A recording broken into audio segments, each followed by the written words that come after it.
É certo e sabido que, historicamente falando, os navios negreiros não trouxeram só homens e mulheres escravizados do território africano como um todo, tanto do leste quanto do oeste africano escravizado para o território brasileiro. Povos de culturas diferentes, de tradições religiosas diferentes, povos Congo-Angola, povos Nago-Yorubá, povos Fong-B, para o território brasileiro. Não só vieram esses povos, vieram a sua cultura, a sua tradição, sua filosofia de vida, seu modo de ver, a existência humana, a existência metafísica como um todo. Então, a escravatura, a escravidão não trouxe só esses povos, trouxeram também a sua cultura e sua religião. Se você está chegando aqui pela primeira vez, seja muito bem-vindo. Esse é o canal Historiando Axé. Eu sou Tom Lorê. No vídeo de hoje a gente vai falar sobre o que eram os calundus coloniais.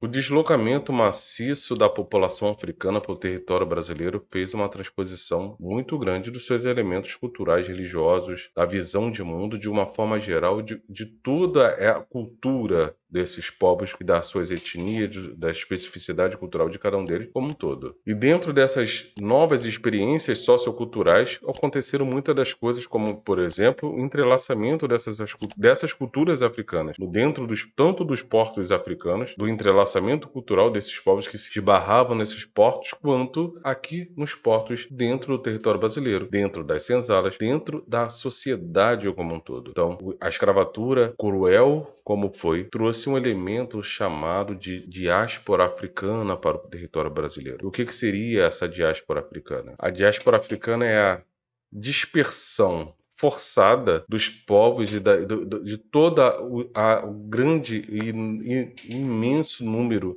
de homens e mulheres que saíram do território africano para o mundo como um todo, principalmente para as Américas. Então a diáspora africana foi justamente essa transposição desses homens e mulheres escravizados para as Américas do Norte, Central, América do Sul, Caribe, trazendo contudo a sua cultura, sua religião, sua crença. E dentro da escravatura existiram ciclos de escravidão. O ciclo da Guiné no século XVI, o ciclo Congo-Angola no século XVII, o ciclo da Costa da Mina dentro dos primeiros 3/4 do século XVIII, entre outros ciclos que surgiram após isso, inclusive após a abolição da escravatura, os clandestinos que existiram, a transposição de escravo dentro do território brasileiro, já quando era proibido e perseguido pelo governo inglês, a transposição de negros e escravizados do território africano para cá, homens e mulheres pretos escravizados do território africano para cá. Então, isso daí aconteceu desde o início da colonização no Brasil, fugindo ou não de diversas formas da determinada proibição, de outras perseguições culturais e tudo mais. Mas dentro de todo esse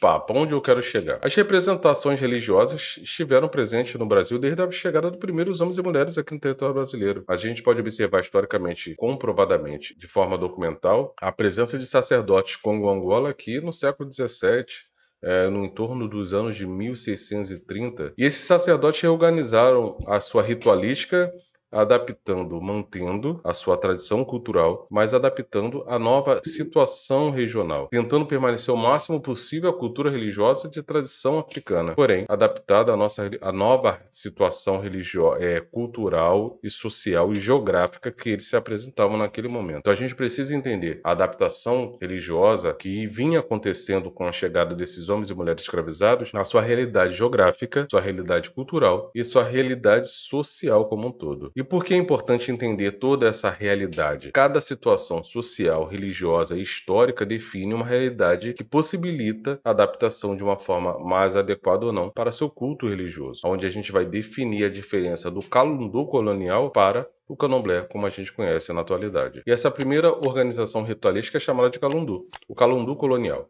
O que é o calundu colonial? É justamente esses cultos iniciais que existiram diaspóricos, ou seja, que vieram do território africano para o Brasil e adaptado para essa nova realidade sociocultural, histórica e geográfica desses povos. Ou seja, o que diferencia, já que o candomblé é justamente essa adaptação? A diferença do calundu colonial para o candomblé é que o calundu colonial não tem um espaço de culto específico e voltado especificadamente para o culto religioso. Ou seja, o que acontecia dentro dos calundos coloniais? Eram pessoas que utilizavam da sua própria residência para cuidar de pessoas, fazer curas, jogos para poder cuidar espiritualmente dessas pessoas de alguma forma, mas esses locais não eram específicos para culto religioso. Não organizava e não se tinha um culto organizado, periódico, para as divindades ali voltado, como acontece nas roças de Candomblé, que é um local específico para o culto religioso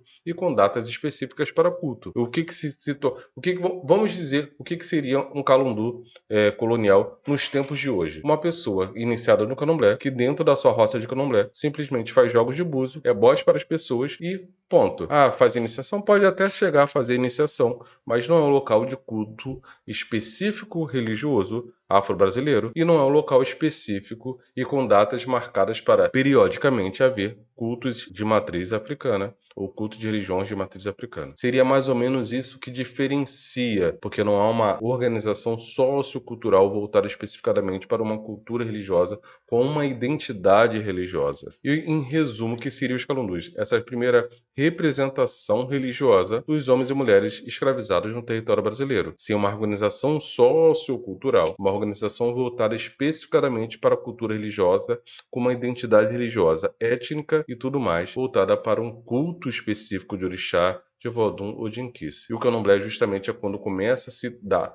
uma formatação cultural para essa identidade religiosa. E é muito importante a gente entender o seguinte: tanto no calundu colonial quanto no candomblé, a gente está falando de escravos libertos. Por quê? Não existia calundu colonial nas senzalas, não existia candomblé nas senzalas. A gente vê representações religiosas de escravos libertos que tinham seus próprios locais de residência, sua certa liberdade, tudo mais. Não que escravo liberto tinha uma vida maravilhosa, mas só possibilitava ter essas representações religiosas, escravos libertos, porros que tinham de alguma forma uma certa liberdade para cultuar e propagar a sua cultura religiosa. E os calunduzeiros eram praticamente os curandeiros da época, que trazia sua cultura religiosa, sua filosofia de vida, sua medicina tradicional para cuidar e cultuar as suas divindades, trazendo saúde, harmonia, prosperidade, caminhos, vida e uma visão de futuro melhor para todas as pessoas que procuravam. E não tinha só negros procurando, ou mulatos procurando a casa dos calunduzeiros nessa época. Não, você via muita pessoa branca da sociedade procurando os calunduzeiros dependendo da sua necessidade cultural, dependendo da sua necessidade daquele momento, da sua necessidade dentro daquela situação de vida. Quando você não tinha mais ninguém para ajudar, já tinha procurado tudo, por que não procurar aquele calunduzeiro que dentro daquela comunidade era visto como alguém que trazia cura, saúde, prosperidade, caminho, vitória, conquista para aquela pessoa. Daí já começou os primeiros homens e mulheres trazendo sua cultura, estabelecendo sua cultura e a resistência social, cultural, religiosa e filosófica no território brasileiro a partir da diáspora africana. Espero que você tenha gostado desse vídeo, eu consiga ter transmitido para vocês o que é o calundu colonial. E se você gosta de vídeos sobre história, cultura e filosofia das religiões de matriz africana, não deixe de se inscrever no nosso canal, ativar as notificações, porque publicamos aqui toda semana vídeos sobre história, cultura e filosofia das religiões de matriz africana. Vou ficando por aqui, até o próximo vídeo. Tchau.